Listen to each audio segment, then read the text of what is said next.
In the previous video, we looked at the char and also the Boolean data type, which was the 7th and 8th data types that we've covered so far in the course. It's now time to have a bit of a recap on where we're at with those data types and to also discuss a very important 9th data type that you're probably going to be working with quite a bit in your Java programming. So the 8 data types that we've covered to date are as follows in order.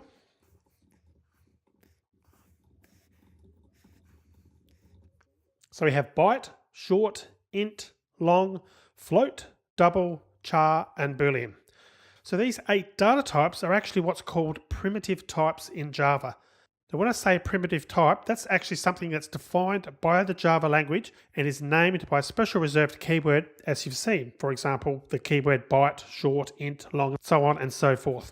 So each of these primitive types, as you've found out, as you've seen, has its own style and it's used for different purposes. The byte, as we found out, can only hold a number in the range of -128 to +127, and it's another example the Boolean can be true or false only. As you get more experienced in Java, you'll learn to use the right primitive type data type for a given computing problem, and that's actually all part of becoming a programmer, and I'm going to be teaching that as we go through this course. So again, just to reinforce, those 8 data types we've looked at are primitive types in Java and are built into the language. As we go further through the course, you'll find that there's a way to create your own data types, also known as objects. The interesting thing about doing that in the future is you can actually combine data types. For example, you can create sort of like a super data type that contains maybe a byte, an integer, and a double. But we're going to be talking more about that in future because we're really getting into the concepts of creating classes, and that's actually an entire section of the course in its own right just to do that. For now, it's enough to know that these are the 8 basic types that are built into Java and that there is the ability for you to create your own as we go further into the course. And just to be clear before we continue any further, I did create a new project you can see on the screen. It's called Strings. We've created a number of projects each time, so I'm going to assume you're pretty familiar now with the process of creating a new project. So just call it Strings, and the package name as normal can be whatever you like.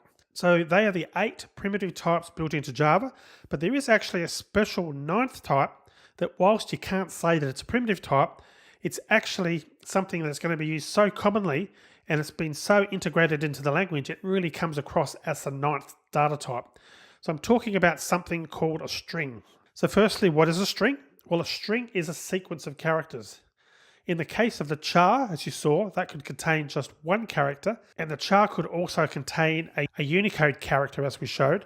Well, a string can contain a sequence of characters, so any number, a much larger number of characters than the char, which of course is limited to 1. So to define one, it's a simple case. Just type string, my string equals, this is a string. So we're using double quotes this time. Remember with the char, we used a single quote around the character that we wanted. In this case, with a string, we use the double quote around the sequence of characters that we want to represent as a string. And just to ensure that that's printing out, we can actually just print it out to the console.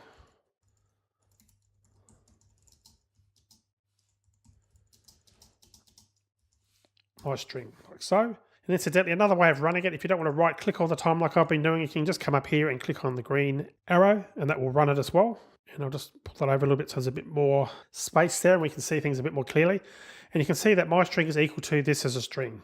But we could also append to that string automatically by using the plus operator. So what we can do is we can put something like my string equals my string plus,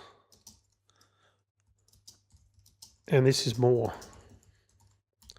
So what that's doing, that's going to append this text in this double quote to what my string really is. Because what we're saying is make my string equal to whatever it currently is when the program gets to this point.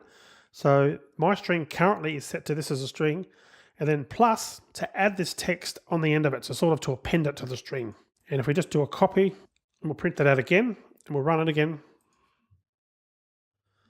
You can see the first time it's still showing the first print output, which is my string is equal to this is a string. The second time it's my string is equal to this is a string, comma, and this is more. So it's added that to the end of the string. So there are other ways to add 2 strings. You can put something like my string equals my string plus, put a space there, then we'll put a slash or backslash u00a9. You remember that from the previous video. That was the copyright sign, it should be. So if we do that, and then do another print, we'll run that. My string is equal to, this is a string comma, and this is more, full stop. And the copyright symbol, as you can see there, 2015. So that's just appended it using Unicode characters. So you can do that as well. But let's try something different. Let's type a new string. We'll create a new string called number string. And we can put a number in the double quotes. And what we're going to do is we're going to add something to it. Number string equals number string plus 49.95. So my question to you is, what will happen there? Will this automatically, because they're numbers, will it add up and say 250.55 plus 49.95? That would equal 300, normally, if my math is correct. So what will happen in this scenario? If we go to print this out, the result is number string. So what's going to happen to that? Do you think the answer is going to be 300? Well, let's run it and just see what the answer is, what it actually comes back with. And can you see up here what it's done?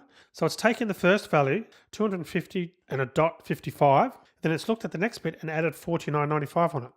However, it hasn't treated it like a number, it's treated it as text only, so it hasn't done any calculations on it. And the reason it hasn't done any calculations is we haven't used a data type that supports numeric operations. So in other words, we haven't used one of the primitive types like a short, an integer, a float, a double, and so on, that actually allows you to add numbers together. In this case, because we've specified the data type to be a string, we're dealing with textual data only, and we're not dealing with anything of a numeric capability. So in other words, it won't do those numeric calculations. Later in the course, I'll show you how you can convert what you think is a number from a string to a number. But as far as the default operations for a string are, it's going to treat something as a string every time. So let's now look at another example. String, we'll call this one last string. Here's another example. And let's actually create an integer called myInt. We'll make that 50. So what do you think is going to happen if we put last string equals last string plus myInt? Well, it turns out that that's valid Java code because we haven't got an error there. So something's happened. So what do you think is going to happen when we go to print this out?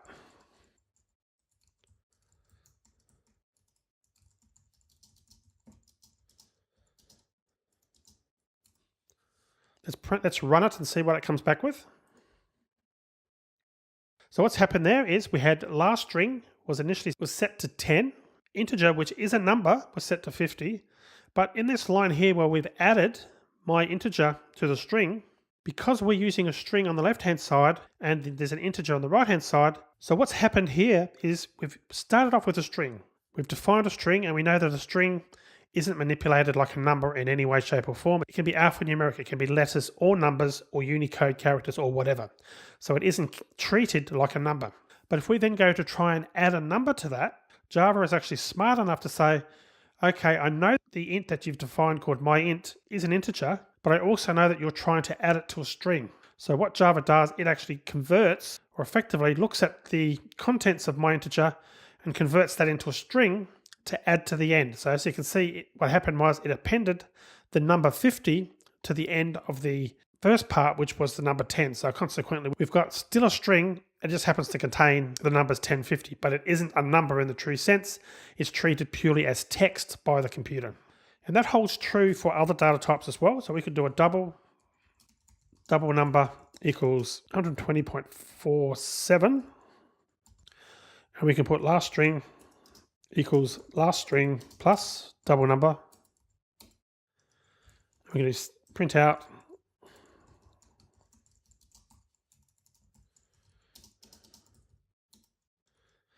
You probably can guess what's going to happen here. Let's run it and see. And as expected, it added this bit here, the 120.47. Again, it got converted to text and got added into the string as text. Now, this is only a very elementary way of dealing with strings and adding to strings. In later lessons, we're going to go through this and look at some more of the advanced features of a string, because we can do all sorts of things. We can delete characters out of it. We can append characters which you've seen. We can insert characters at specific positions.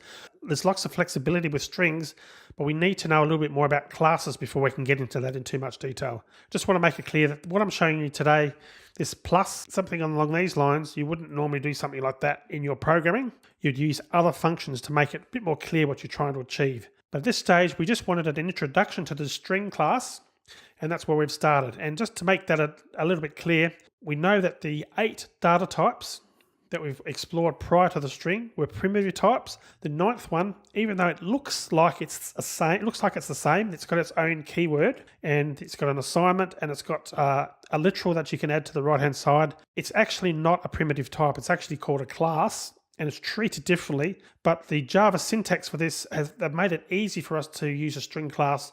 So from your point of view, you'll be able to treat it more or less as a 9th primitive type.